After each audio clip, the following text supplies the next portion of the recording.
Operation করে এইখানে যাই কি আগে মানে সিটি স্ক্যানটা করতে পারতাম মানে স্পেস মানে ফিটিং ওয়াজ লো মানে শক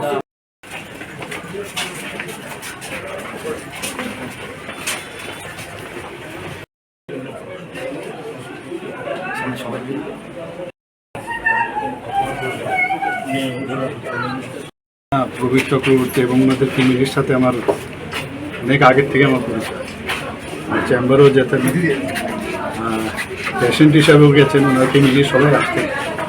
এবং আমার যে দাদা ছিল, দাদার সাথে ওনাদের ঘনিষ্ঠতা ছিল। প্রায়শ ওনাদের প্রিন্টিং প্রেস ছিল, জানেন Tripura one of the oldest printing press. সেখানে ওনারা যেতেন, লেখালেখি করতেন। তো আমার চেম্বারও মাঝে মাঝে এসে বসতেন, মানে দেখতাম আমি এই পত্রিকা নিউজগুলো দেখতেন। অনেকদিন ধরে ওনার সাথে আমার পরিচয়, ফ্যামিলির সাথে পরিচয়। তো অত্যন্ত মানে বয়স খুব বেশি তাহামুল কিছু হয়নি, আমাদের থেকে 1-2 বছরের বড় হবে। কিন্তু যা শুনলাম মানে ঘটনা, কীভাবে ওনার কী সমস্যা হয়েছিল, হাই ব্লাড সুগার ছিল এবং ওনার প্রোস্টেটেও সার্জারি হয়েছে। পরে বললো যে ইন্টেস্টাইনে ইনফেকশন হয়েছে, সার্জারি হয়েছে, ইন্টেস্টাইনে কিছুটা পার্ট ইন্টেস্টাইনের বাদ দিতে হয়েছে।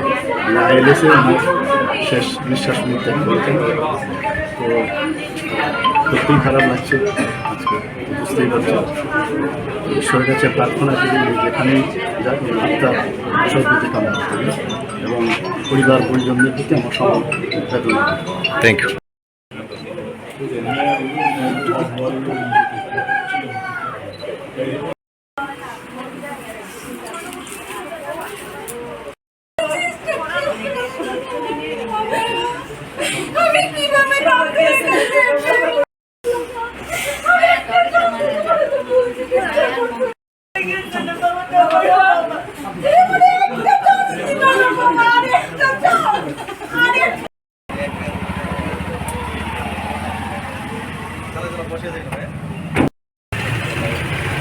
দেখুন, নয়বনমালীপুরের আইডিওলজি যার যার যা হতে পারে, কিন্তু একজন অভিভাবক হিসাবে উনি ছিলেন।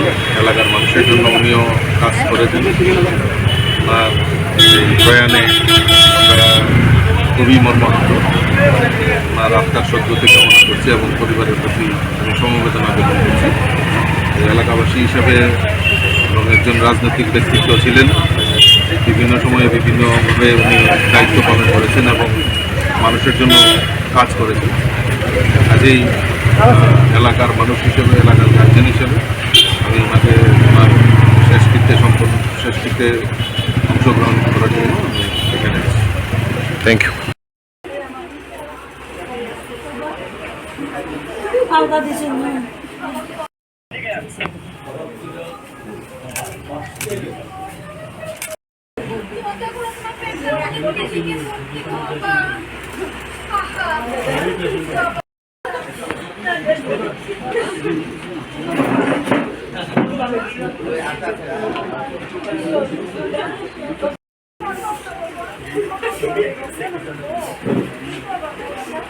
ইংরেজি